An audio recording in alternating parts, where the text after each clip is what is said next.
Hi. So I thought I might record the video while I did this podcast here and see what happens, okay? I'm going to have some little bit of fun and play with this technology a bit. All right, so here we go. I'm going to press record now.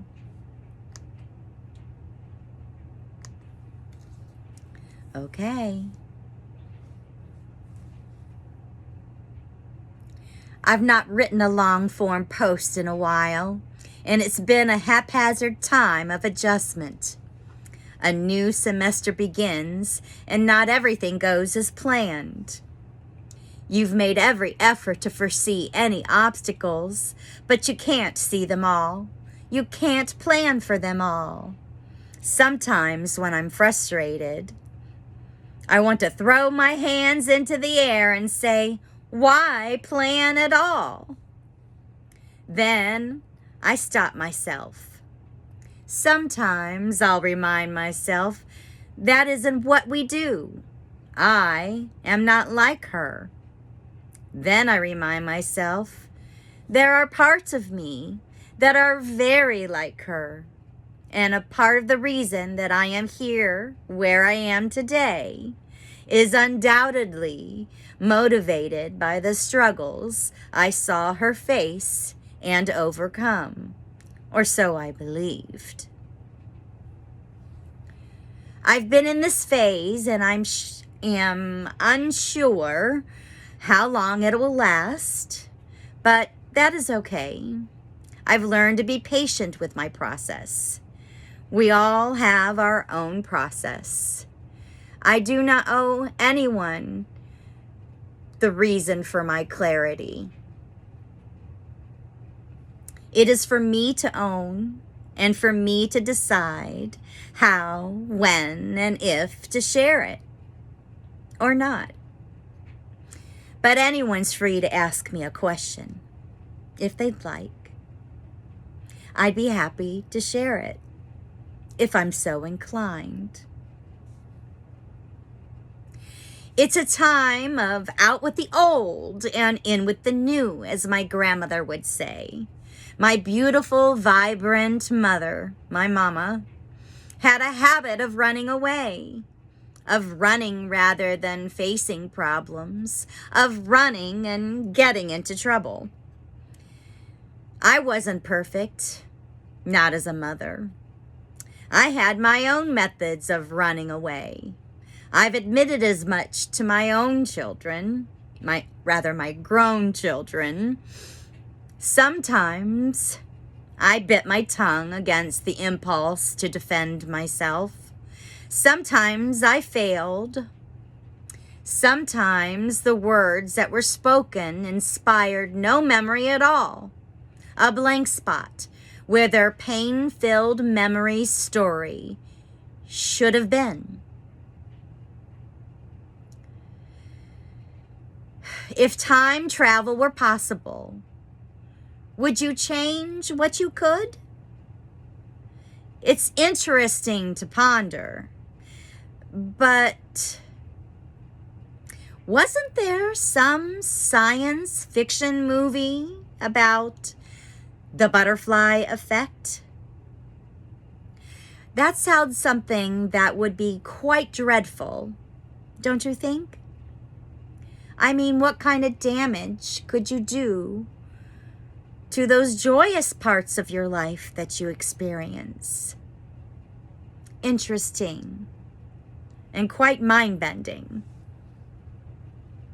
No, I was not perfect, but I never physically ran away and left them. I'm not the only one who experienced childhood trauma. And what I have discovered in life is that we can always find one another. Those who have. No, in my generation, we didn't talk about it. We didn't talk about these things. It was something to hide, and there were any number of reasons. I'm grateful as I continued my journey for my connections with those younger than I. Some might refer to them as old souls. But I'm grateful for their willingness to share their stories with me. I'm grateful for the empathy we create when these connections happen. I try not to smile or react when my stories spark an emotional reaction I didn't expect. I'm grateful for the things that I learned from them. And I'm grateful for the things that are new that I've learned from them, that I shall try to send me on new adventures. So, as this semester settles in around in a haphazard plan with new obstacles to leap, projects started and left undone, demands on time and deadlines to meet, harsh weather and cold, draining the spirit and energy, managing media consumption and taking deep breaths, finding time to dance, finding time to laugh, finding time to create, sorting files, organizing, downsizing, and then squirrel. Never had ducks in a row, only squirrels, don't you know? I ran across this folded, handwritten piece of copy paper with an index card, cursive writing, lines drawn through words, hurriedly scribbled and undated. I suppose, if I had to guess, something in the pile might offer a clue, but I can't be sure. And it's not uncommon for me not to date my scribbles. It's a bad habit I've had.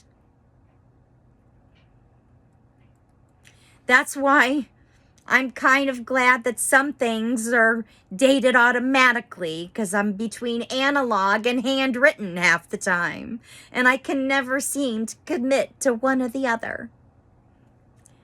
It's how inspiration works. And being in the flow for me, I guess. Yet, I seem to have a dim recollection of writing this. I was running cash register that day at work, and sometimes my mind would drift. It's not work that requires much thinking. And, well, these days, not everyone desires conversation. I'd usually try to tailor my interactions according to observations of how a customer was interacting with me. The inspiration behind this was about the interactions with women that day. Some had shared with me some very heavy things they were going through, mostly having to do with relationships they held with others in their lives. Artists often share stories about the eyes in many different mediums, whether words, paintings, or sculpture. Do artists see the pain people experience differently? I wonder. Well, thanks for listening thus far. And now, I hope you enjoy the Grand Facade, and I hope that you'll like, subscribe, and share for more. The Grand Facade by Sherry Lynn Jackson. How can we keep up this grand facade? I see it there in the depth, pain-filled eyes, among each other passers-by. Look close, not an offensive stare, a quiet acknowledgement, recognition, you'll find it there. In the dark recesses, buried deep, cloaked in disguise, trying to hide the dimmest of light, struggling, fighting to burn free under the smothering weight or invisible tethers. Is there such a place? A place for wings wildly soaring? Away from expectations, away from the almighty they. Who are they to judge what we say and do? I understand now. I understand, I do. That depth of pain, hidden away, the need to bury it, to make it go away. No one ever told you when to let it go. Maybe you were waiting. Perhaps the words were stuck, or there wasn't an offering. Safe haven out of muck. Did they not tell you? Safety an illusion. The Grand Facade kept in place by our own design.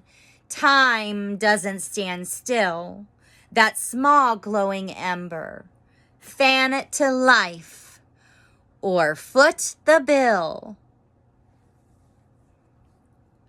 Have a good evening. Thank you for enjoying.